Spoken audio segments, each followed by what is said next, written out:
మహత్తైన కార్యములను చేయు దేవుడు.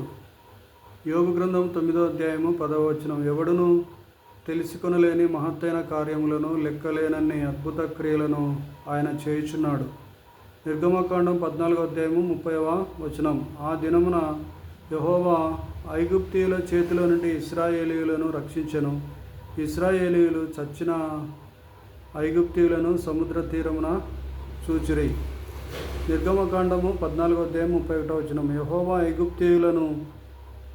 ఐగుప్తీయులకు చేసిన గొప్ప కార్యములను ఇశ్రాయేలీయులు చూచిరి గనుక ఆ ప్రజలు యెహోవాకు భయపడి యెహోవా యందును ఆయన సేవకుడైన మోషే యందును నమ్మకము ఉంచిరి. ప్రకటన గ్రంథం 1వ అధ్యాయము 5వ వచనం. నమ్మకమైన సాక్షియు, మృతులలో నుండి ఆది సంభూతుడుగా లేచిన వాడును, భూపతులకు అధిపతియునైన యేసు క్రీస్తు నుండి కృపా సమాధానములు మీకు కలుగునుగాక.